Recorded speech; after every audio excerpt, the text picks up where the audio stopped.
Welcome to Bill Mason Show. Hey, Bill. Hey, happy Tuesday. Yes, another day, a lot of news. Yeah, a lot of news in this country.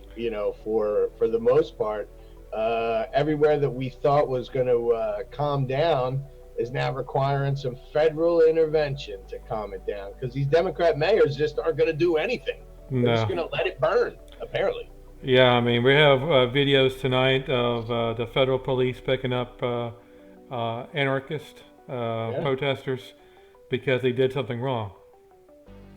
yeah. I And mean, they're, it's a fine line because the local mayors, including Portland, they're telling get out of my city and all that stuff. But the federal jurisdiction, the federal courthouses and stuff like that, they mm-hmm. have a jurisdiction where they can act, and they're enforcing that. Yeah, you have to do anything to a federal courthouse, they can pick you up.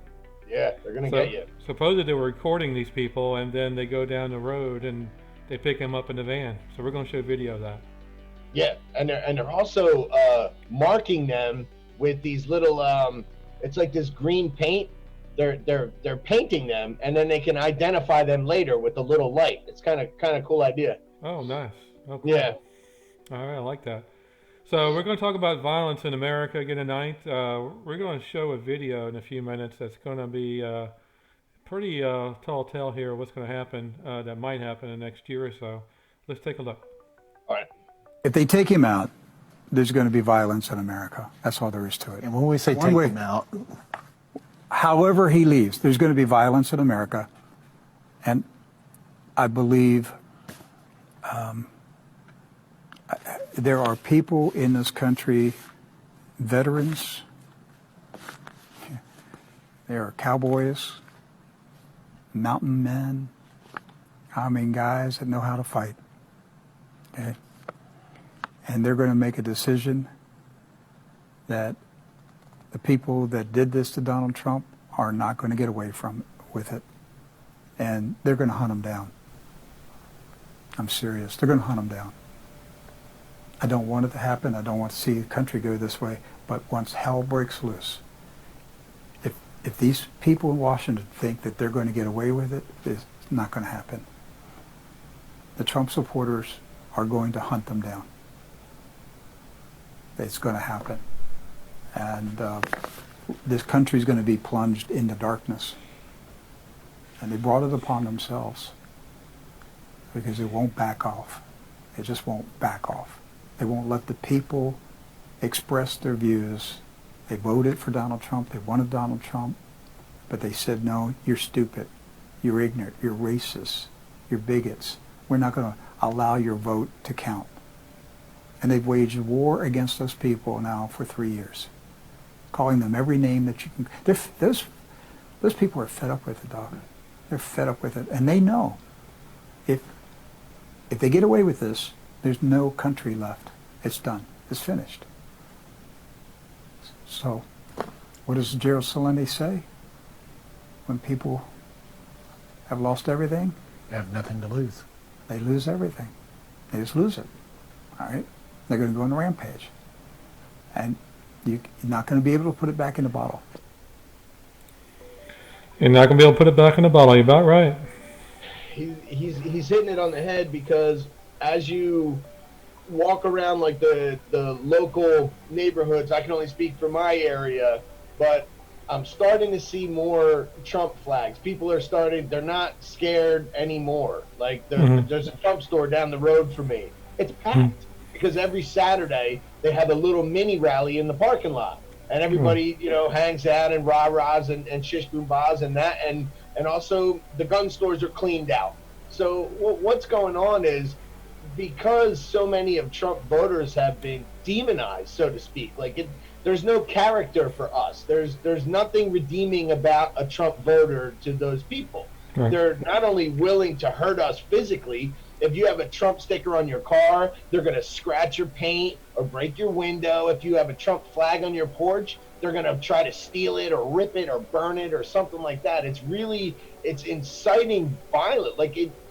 The fact that we voted for Trump makes them violent. I did not like Barack Obama, but I had to pay attention to what he was doing, and I did as much as I could as far as getting like discourse out there. But I never went out and assaulted people who had Obama shirts on, or sliced their car up because they had an Obama sticker. But this is the left that we're dealing with. They're this violent, half-cocked, not thinking type, mentality, and you're not going to get all these working class people, even upper class people. I mean, I delivered to a yacht club today, and every boat, everyone has a Trump flag, and everyone in the marina. I swear to God.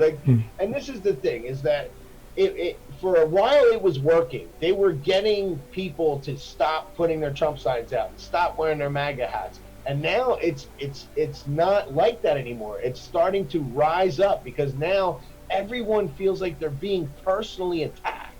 And I mean, not only as a person on social media, your personal property, your children. I mean, it's really crossed the line where you're going to piss people off. And, like this guy was saying, if Trump doesn't get reelected and it does turn into just violence in the streets, they're not going to like the result. Because just because those people aren't out there in the streets counter-protesting right now doesn't mean they don't exist.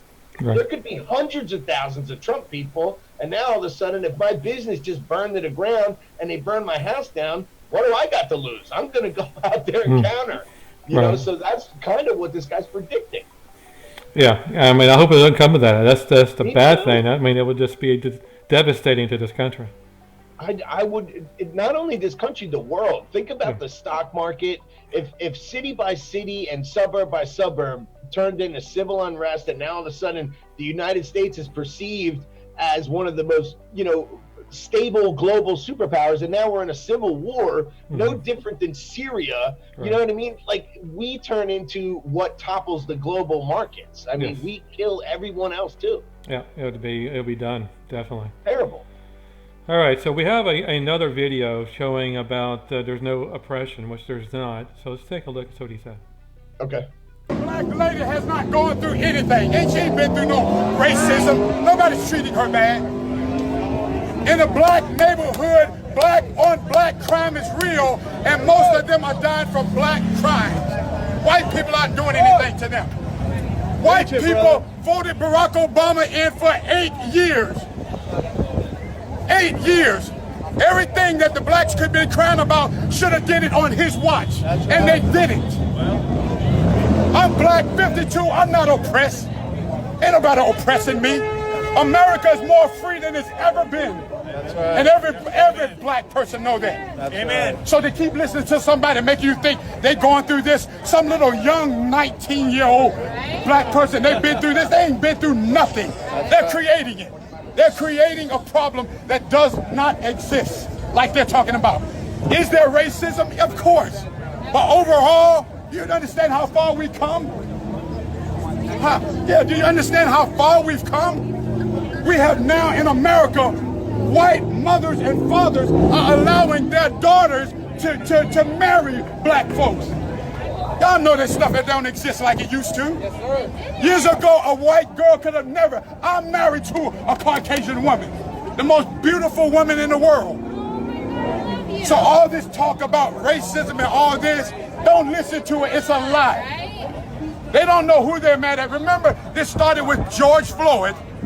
It went from George Floyd to now it became the white people. Then it went from the white people. Now it's the whole system of America. They don't know what they're mad at. They don't know what they're bothered by. All we're saying, you guys, don't get caught up in the hype. It's all wrong. I am the happiest man. I'm one of the happiest men in the world. I'm one of the happiest, blessed men in the world. If you could see my life, I thank God. But that's what I told them. I'm not oppressed. The only people that's oppressed in this world is people that embrace being oppressed. It is. Yes. If you want to complain about something, there's a million things to complain about, but why not be grateful at what you have? And this is what I say. If they're so bothered, why don't they leave and go to Africa and to another country? Woo! I love you. If you're that bothered with America, pack your stuff, hold a crusade, because I think some of us will put money up and help you leave.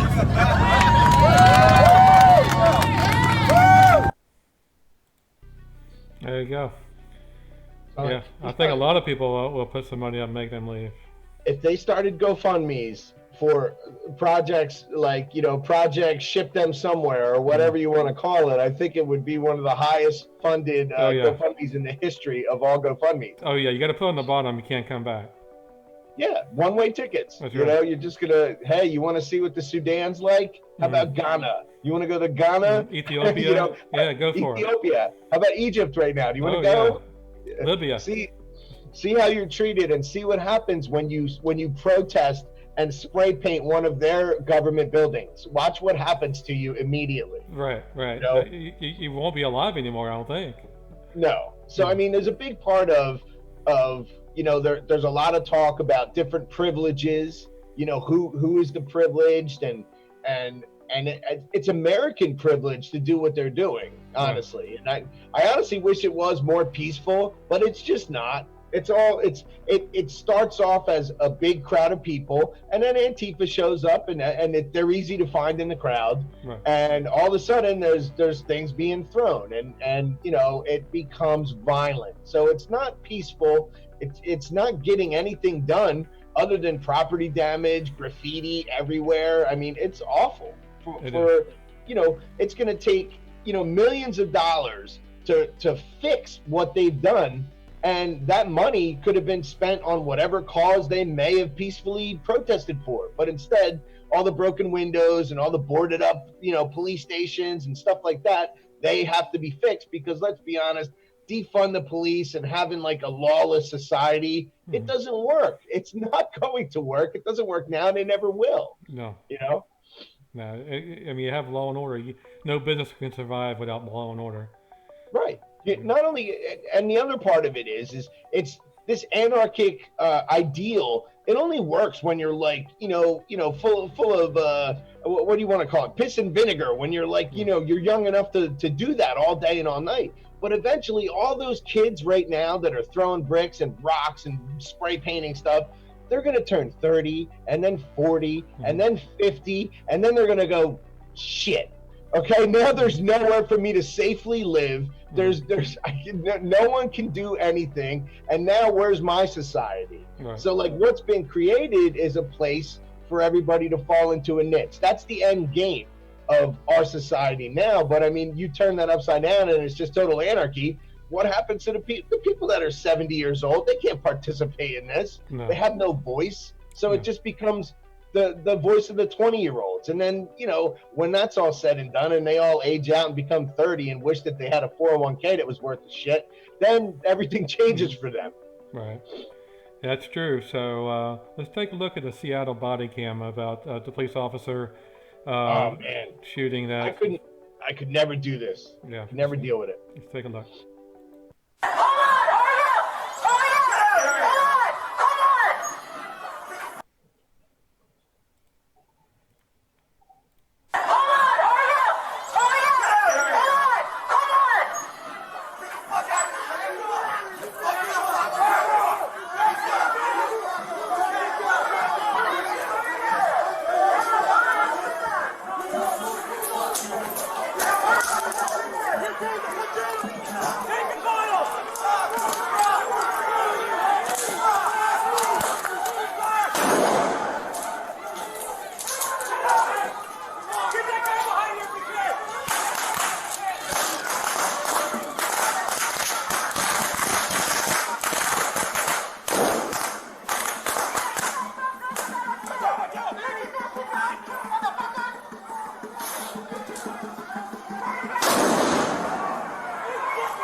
There you go. It's like a war zone. I mean, it's like a simulated war zone, because with those firecrackers going off and they're throwing like professional level fireworks at you. I mean, they're like bombs, man. It's like You Yeah. really can't assess the situation. What if you're really getting shot at while they're throwing, bottle rockets and lady fingers at you? I mean, it's like it's a sensory overload, and those guys exercise restraint that I never could. Oh, they're very restrained. I mean, I would have went after them. I'm sorry. Yeah, I mean it's crazy the tools that they have now. So like the talk of defunding the police, you literally have guys there in polo shirts. I mean, yes, they have body armor on and a mountain bike, and they're trying to enforce the law with that. So what could that cost? I mean, if you totaled up their whole outfit, including their firearm, their body armor, and a mountain bike, I mean, that's the lowest budget form of policing you probably can do. So Right. you want to take more of that money away, and what do they end up with? Like a pair of basketball shorts and a baton? I mean, this is the craziest place I've ever seen America, in my life. And I never even imagined that it would get here. I always imagined that there'd always be a faction that was unhappy, because that's just how things work. I mean, I look at my workplace. Basically, like about 10% of the people absolutely hate it, and they wish they didn't work there. And it's almost like everywhere you go, you're going to run into somebody who just really is just perpetually pissed off. That's everywhere, Yeah, everywhere you go. So like to expect the population to not have that little portion that they're always pissed off, I don't expect that. But man, to let these Democrat mayors let these guys, they're so emboldened now that it started off with just throwing water bottles at cops, and now it's incendiary devices. Like a class 3 firework is an incendiary device. It explodes. Those guys could get killed. Right. So they're shooting these into federal buildings, and they're going to cry like babies when they're tried as terrorists, because it's going to go down as domestic terrorism, and it depends which court they can get these people tried in. And they also feel safe in the Portland area because those courts are loaded with these liberal judges, and they go, oh, kids will be kids, and they let them off, and then these kids become the next Saul Alinsky, who's going into neighborhoods as a 45-year-old man trying to rile up the next group of 16-year-olds. Right. This is like a perpetual thing, and that's what these community organizers do. They created this mess, this perpetual unhappiness. Yeah, it looks like Seattle and Portland's always been an epicenter of anarchists for some reason. Yeah. And I think it's encouraged, honestly. I mean, we've watched the governors and the mayors act accordingly, where it goes on for not days, for weeks. Like Portland, I don't even have the energy at my age to protest for 40 straight nights. I mean, that's amazing in itself that they're letting it go on that long. And then I think the Portland mayor actually came out when Trump finally did send in Department of Homeland Security into that area, and he said, hey, everything was starting to slow down. You didn't need to do that. You're ramping it back up. But really, 40 days? He let you have 40 days of civil unrest before he sent anyone in. That's crazy. Well, let's take a look at Portland then. This is Portland riots. Take a look. All right.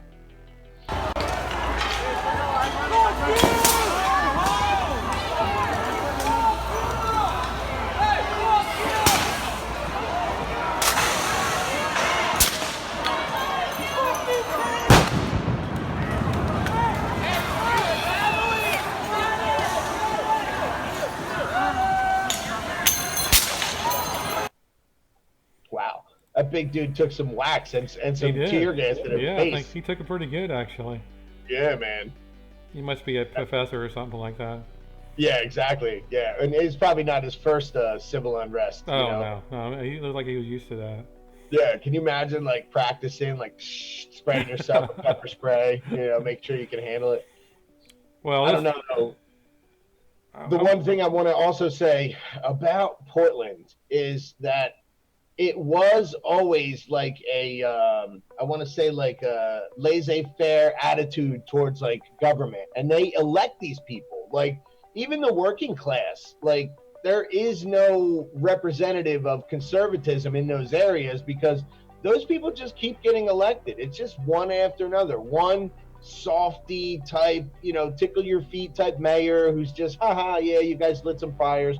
And everything just keeps going on. And now it's to the point where it's so violent and it's so much destruction, and they're still trying the same thing that didn't work before. And they're trying to say that Trump has no right to go in there and no right to establish order in the federal courthouses. And now they're learning that, yeah, he kind of does have jurisdiction. Oh yeah. So it's going to get to the point where they're using so much force that they're just going to have to move outside of the federal jurisdiction, and then they're just going to mess up more of Portland.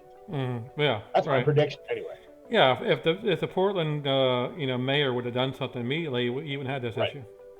Exactly. And when I watch how other countries deal with it, like there's a lot of places that have, kind of like a very young generation that protests a lot.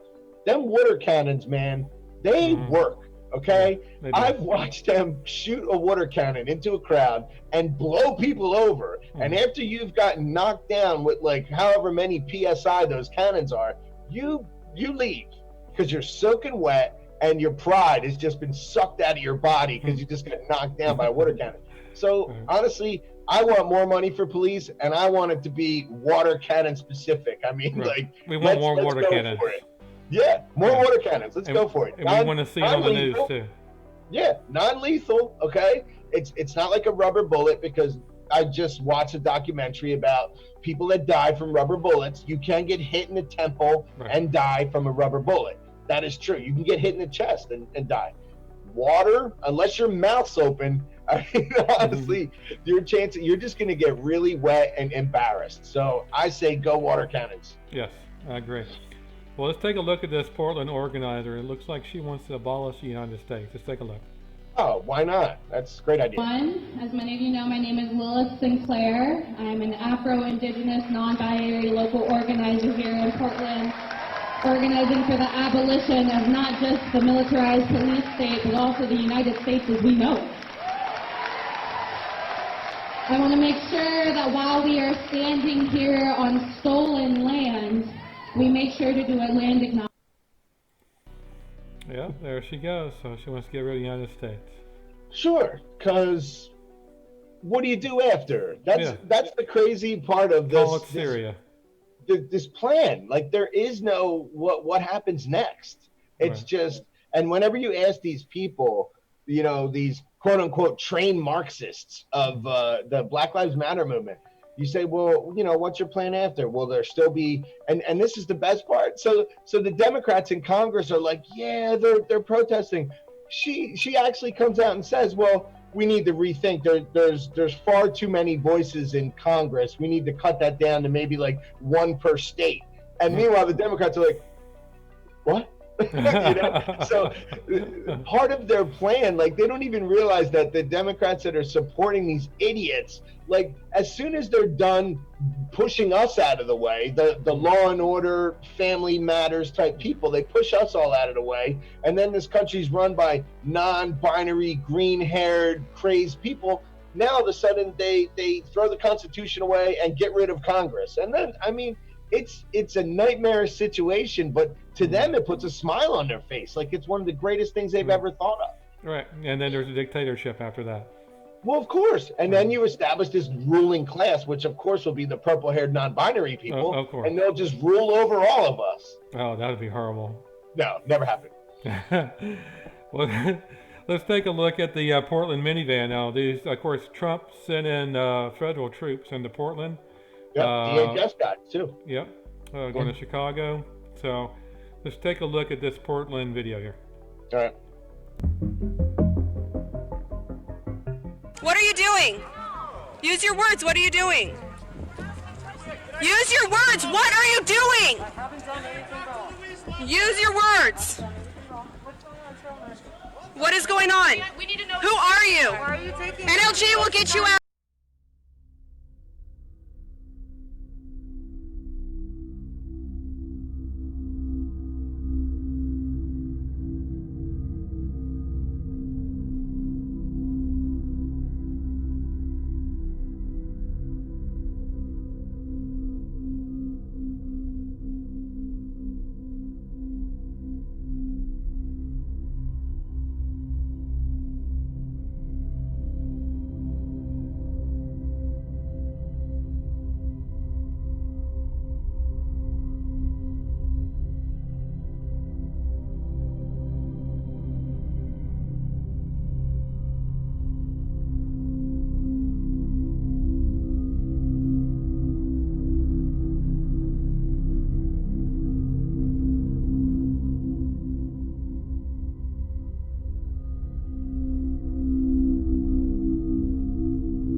I guess we have many people right now in jail, and we very much quelled it. And if it starts again, we'll quell it again very easily. It's not hard to do if you know what you're doing.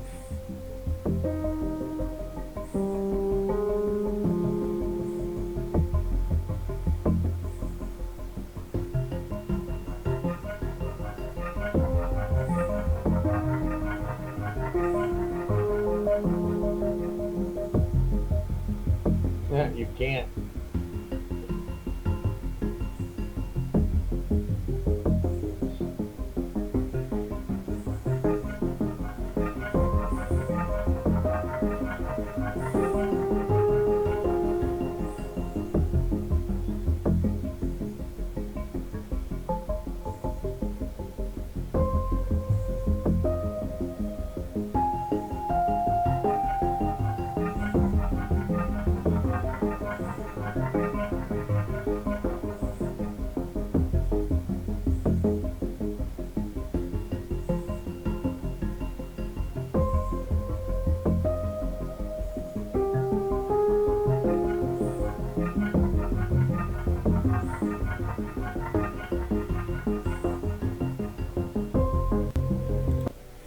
There we go. So Trump sent them in, and they're arresting in federal court. So longer term sentences. This is good. Oh yeah, not only longer term sentences, but I don't believe you can get out of it with, one of their local judges helping you. So like, once you're charged federally, it kind of, you're not in the little Portland district anymore. The charges aren't Portland local; they're federal. Federal. So you're in another ballpark. You're playing in a stadium, not the Little League field. So, for those kids, hey, maybe it was a really, really bad decision. And some of them, like I was talking about earlier, excuse me, the tear gas canisters have a powder on them that is identifiable by blue light or something. So when they shoot these tear gas canisters and these guys pick them up and throw them back at the law enforcement people, when they do find one of these guys, they shine a light on their hands and they're like, oh, here's the guy.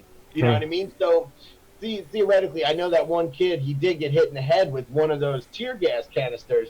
But when I watched the video, they fired one into the crowd. He bent down to pick it up and throw it back, and another officer fired another one at the ground. So he kind of put himself in a position. I mean, it's a bad situation when you're trying to, in that situation, there was a dozen cops, maybe 15 of them, versus hundreds of people. So their only disbursement method was those tear gas canisters, and they started getting them thrown back at them. So they were shooting multiple ones. What it does is it creates like a wall of gas. When there's one little canister skipping on the ground, it's kind of easy to identify, and they run over and they grab it and they throw it back. But when you shoot multiple ones into a crowd, it fills up really quick, and that's what they were trying to do. So when that kid got hit, he was reaching down and got hit in the head. I mean, it's a bad situation, but it's play stupid games, you get stupid prizes. That's true. Yeah, I mean, you cause violence, it's going to happen. So yeah. So anyway, so Trump is sending out these agents throughout the country, and Chicago, Portland, Seattle, other places, who knows. So rounding up people to make sure they're arrested. So very good. Yeah, I mean, it's sad that it has to come to that. It's sad. We've been talking about it for a few shows, that these Democratic mayors are almost like in love with these protesters, and they don't realize that there are people that aren't involved in these protests that pay taxes as well. So they aren't involved. They may be on their side, but now they can't go to work. Maybe that person works nights and needs to just go down the street and get to work and go to the hospital. Maybe that's a hospital worker that doesn't get to work that night because of your stupid assness out there in the street. So it becomes something that these mayors, it's going to blow up in their face, because there's only so many of these 20-something-year-olds that are out there right now that are going to remember that, Mayor so-and-so let me off, and if he runs for, governor, I'll vote for him. These kids ain't going to remember this crap. So it's going to be a total shift in not only the real estate market, which I forgot I was going to send you something about that. All the big cities, Philadelphia, people are running from Philadelphia right now. They're trying to leave. They are putting their houses up, and they are already purchasing elsewhere and renting these houses or putting them up for rent to get out of the city. New York, the same thing, 700% increase in listings. So people are running from cities like you can't even believe. And those are the people that are your working class taxpayer types who aren't going to tolerate civil unrest, daily lawlessness. It's not going to work for them. Right. So you're going to push out your taxpayer base, and you're going to be left with a bunch of, people that don't produce, and you're going to be screwed.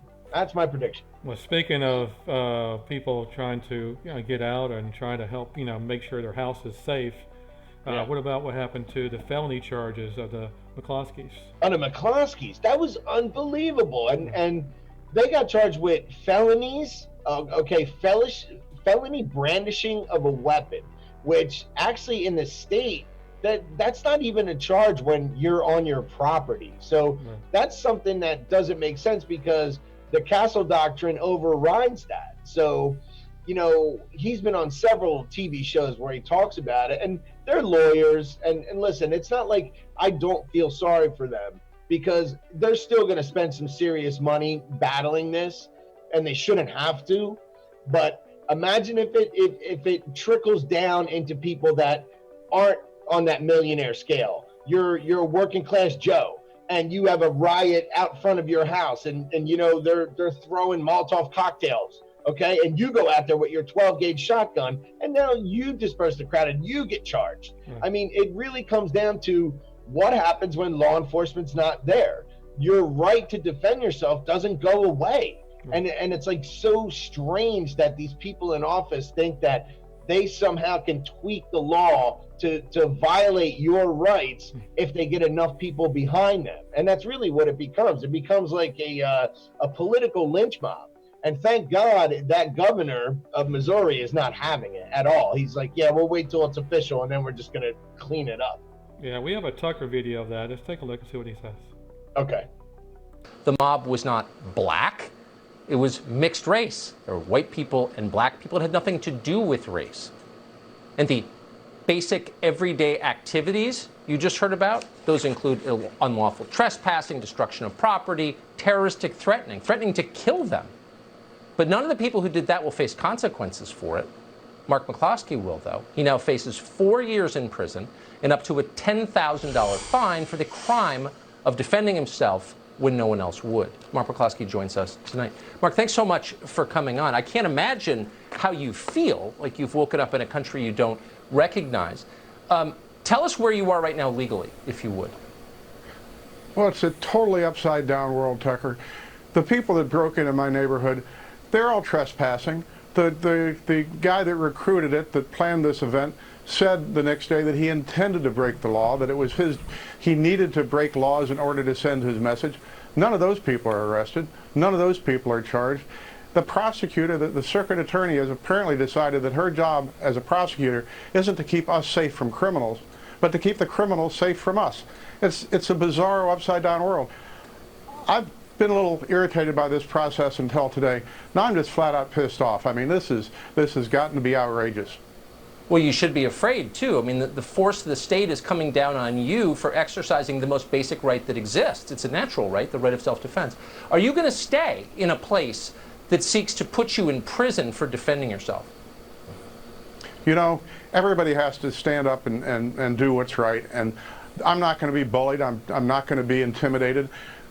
The left, the mob, uses social intimidation and threats to get people to knuckle under and apologize for doing what's right. And we're not going to apologize for doing what's right. We're not going to back down, and we're not going to move. People need to stand up, wake up, and recognize this for what it is. It's a concerted effort to destroy our way of life, to change the fundamental basic social contract, to do away with capitalist democracy and replace it with mob rule, encouraging violence, protecting the criminals, and prosecuting people that try to defend themselves against it. It's a bizarre world. It's time for people to wake up and pay attention to it. Has anyone explained what you were supposed to do in a situation where the police would not respond, they would not come to protect you despite the fact you pay them, and private security wouldn't come either, probably for fear of being sued. What were you supposed to do once people break in and start threatening you? Well, you know, what various commentators have suggested is we should have just gone inside and filmed them with our cell phones. Well, do you want to have 300 people inside your house breaking stuff, setting fires, and killing you, or would you rather stop them when they're outside? We chose to stop them from coming in.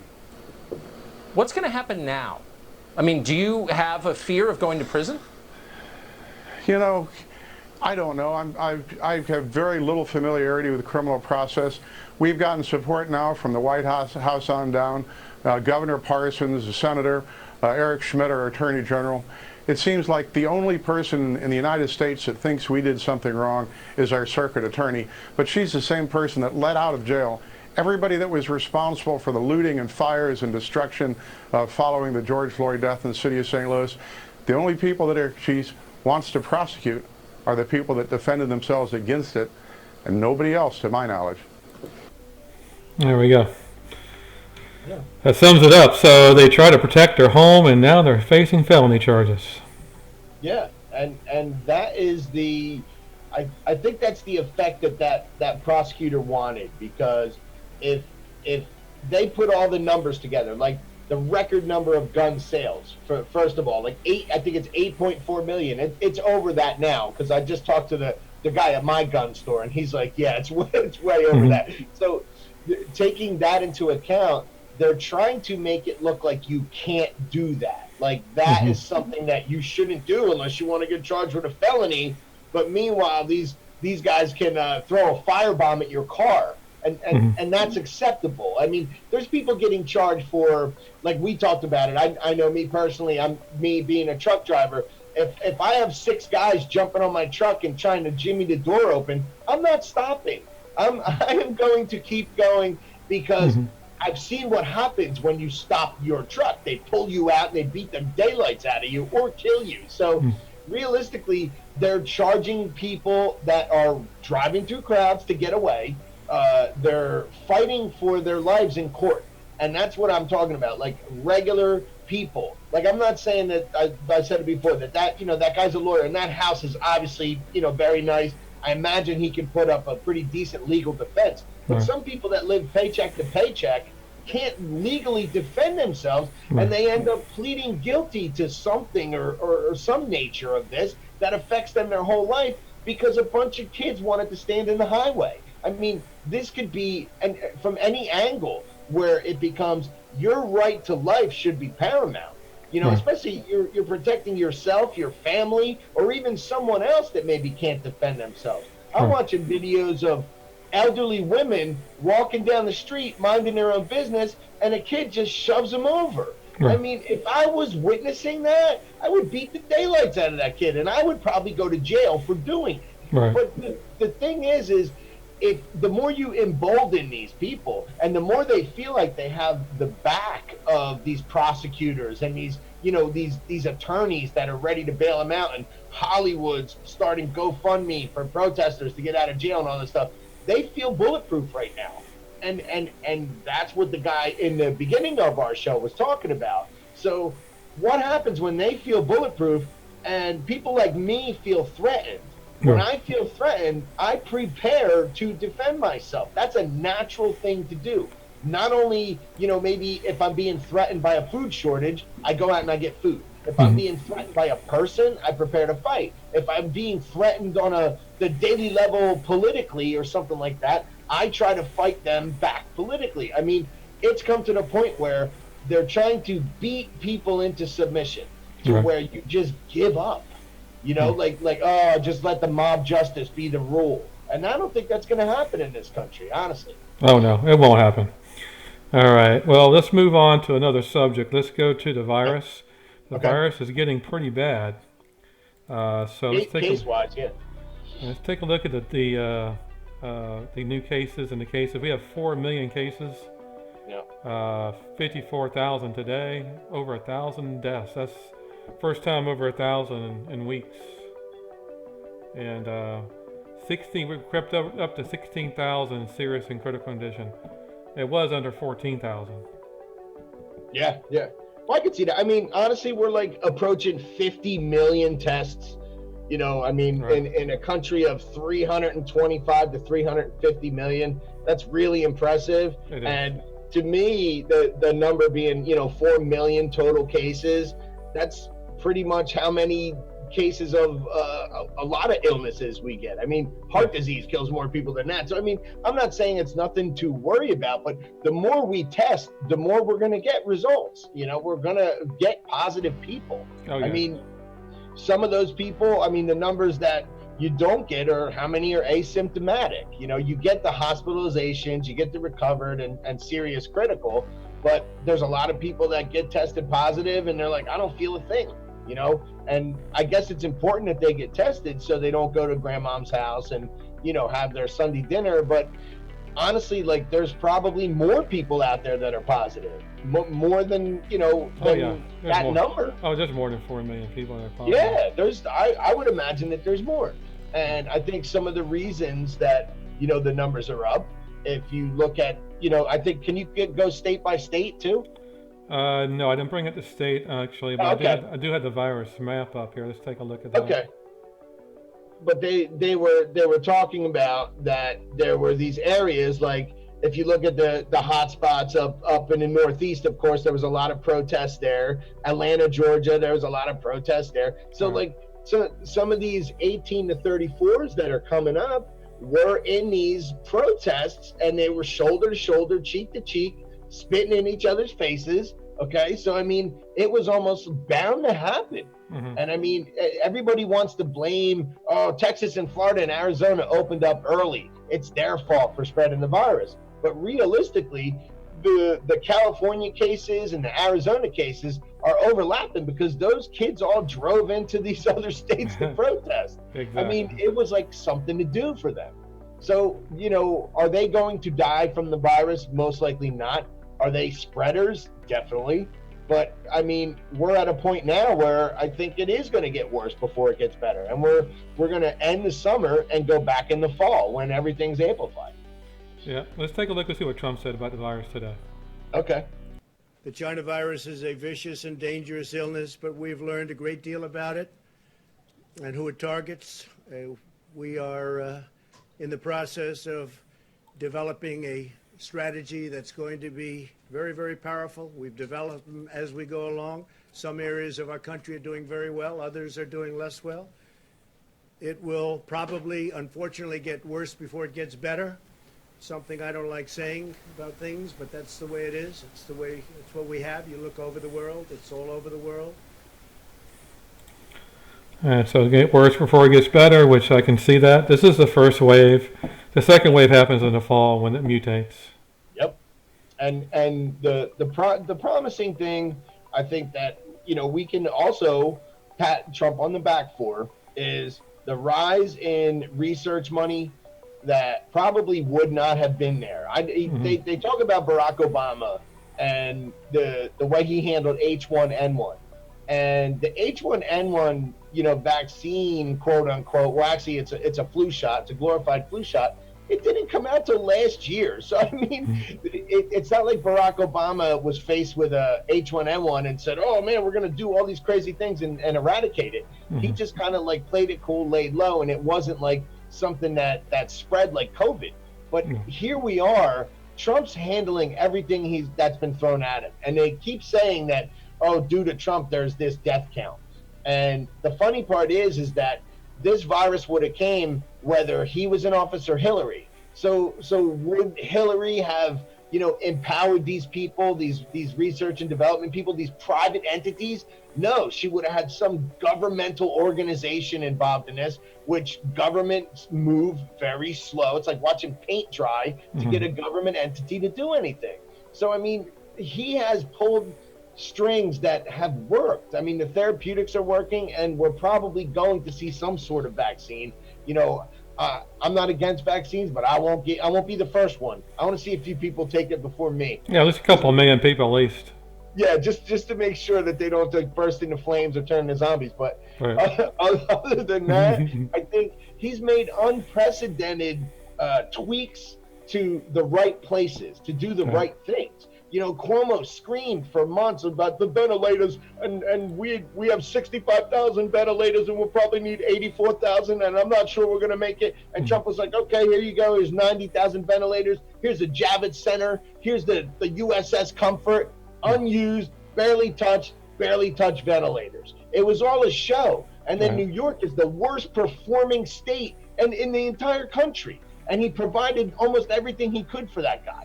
And it comes down to accountability. That was Cuomo. He blew it. You know what I mean? He absolutely blew it by putting sick patients, instead of putting them in the Javits Center or the Comfort, he put them in freaking nursing homes and forced them to take them. It's crazy.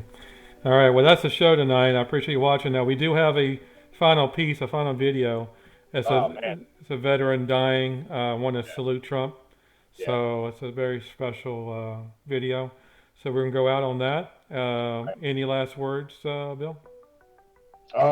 Just hopefully we get to a point where we can talk about just being Americans again, and we're not in this pivotal like back and forth.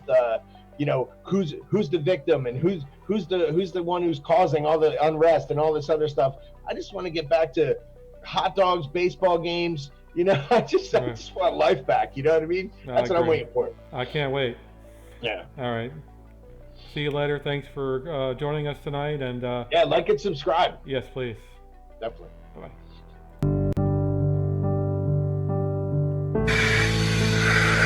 President Trump, I would like to say that the greatest honor of my life has been to wage this battle with you.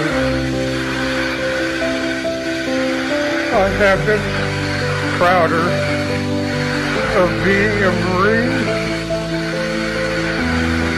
than anything I have ever done in my life. Having a hand in some small way in fighting for my country has meant the world to me. There is no greater honor for me to have great men like you leading this country back to its foundation and back to God. President Trump, I have no doubt in my heart and in my mind that you will be perhaps the greatest president in the history of our country. It appears that I am now out of ammunition, but I continue to fight with my last breath. Dying is the comforting part if you know who your God is and you know that He holds your hand, and I do. I praise God for a wonderful life, so many wonderful blessings that I have known. I have one request, sir, and that is give them hell. Semper Fi. God bless.